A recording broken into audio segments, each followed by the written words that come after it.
Hi guys! This is my name. And this is Arala for today's kwentuhan. And I have... Alam niyo ba, it's raining outside. It's raining It outside. stopped. It stopped. May konti pang ambon. Look, I have new toy frisbee. So, last Monday kasi sinagala siya, di ba? So, Ganda ka na, ganda. it's her first time. Hindi, nakadalawa ako. It's her first time. Halloween party. Iba yung sa gala. Yung nagwo-walk kayo outside. And, walking in the street. Di ba ang ganda Many ko? people seeing you. Yeah, you're Ang pretty. ganda ko. So, sabi tell ng me. babae, ang ganda mo. sabi ko sa pamangkin ko, sabi namin, Pamangkin mo? Sino pamangkin mo? di ba ate, Shane? yes, sabi, Cousin yun, sabi, cousin kasi daw, nasa kalsada pa kami, nasa bahay. Sa kalsada sila, nakagown siya, nagdadance sila. So, here's my question. Why? So, what do you feel?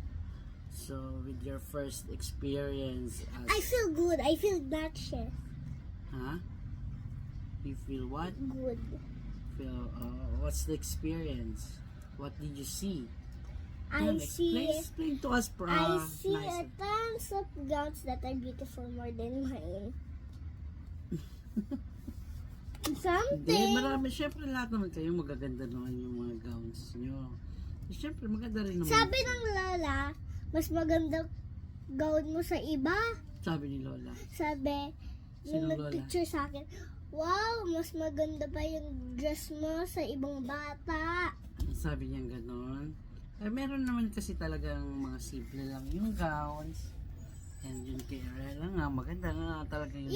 dalawa yung gown na pinagpilian niya na nirent ng Alam mo, tita niya. pwede mo itanggal yung baba. Opo. O Mima catch. Matatanggalin This is how mo you yung play pinakaganon, yung pinakababang, Mima catch. yung pinakababa ng gown, pwede siyang matanggal. Kinakabit lang siya. So, dalawa yung pinagpilian mo di ba? Yung pink na Or suot maroon. niya, tsaka yung maroon. So, why you didn't like maroon? Kasi baka sabi mo, Maroon 5. Hindi, mas maganda naman yung pink sa'yo sa kulay mo kasi mas bumagay yung pink. So, tell me, what else? Yun lang. Di ba marami bang nanood? Tell us. Opo. And that's it. Hindi. Ano pa? Tapos, while you're walking in the street, tapos nakikita mo, ang dami ng tao. How do you feel? Natakot ako. Bakit naman? Kasi dami. Ba't naman nakakatakot? Pinanonood ka lang naman nila eh. Anong nakakatakot dun? I feel shy. She felt shy. You feel shy. Ang ganda ko, mukha ko Barbie lang. Right. Shout out to Papa, Tito Deteg, Lola Irma, Tito Patik, Lola Tisay, at Tita Ganda. How many kapatid ba si Papa? Ilan? 4? I don't know eh. Kapatid niya si Tita Ganda. Opo, I'm not sure eh. I'm Baka not sure 4 about that. Baka 4 sila. Lahat na nag-prepare doon sa side ng papa niya, sila yung nag-prepare for that. So, thank you all sa inyo. At nakapagsagala ang Anak niyo. ang baby ko. Next time daw, ikaw na Reyna Elena. Ano yun? Yung pinaka nasa last. Yung pinaka sa last ng procession. Kumbaga siya yung pinaka ano ba tawag dun? Last. Oh, siya yung pinaka-last. You call that Reyna Elena. Ibig sabihin, she's the prettiest. Tapos, siya yung pinakamagandang bongga yung gown. Ganun. Ay, in the last? Yun yung Reyna Elena nga. Eh, sabi ng Lola Irma mo, pero maliit ka pa kasi ang mga Reyna Elena nga. Mga kasi laki ni Mama yun. Mga adult na yung Reyna Elena dapat. Not kids. Baka pag 10 or 12 na ako, Irena Elena na ako.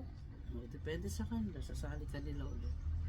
Bak Well, it's a fun experience. kailangan Yun naman mo talaga. maganda. At buti na lang, hindi umulan nung araw na yun. Mima, pag di ba yung Sabado at Linggo umuulan. Buti na lang nung Mima, Monday hindi na umulan. Mima, sa, di ba? Ano yung Reyna Elena? Nasa very back of the line. Siya yung nasa last. Eh bakit?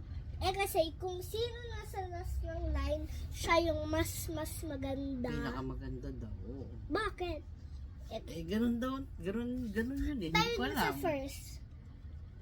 Okay lang naman. Maganda naman lahat.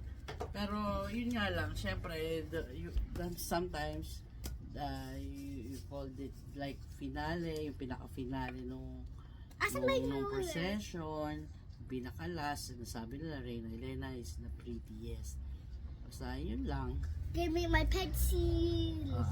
You have fun? You had fun? Yup. You want to do it again? Yup. Next year ulit. Ah! Next year yun, tuwing May talaga yun. That's Santa Cruz Sun is happening every month of May.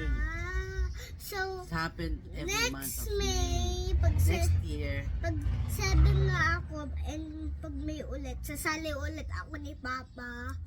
let's ask him. Where's the ruler? Okay, that's all for now. Thank you for watching. Please follow us. And stay positive. Bye-bye. Please follow us. Please support us. Bye.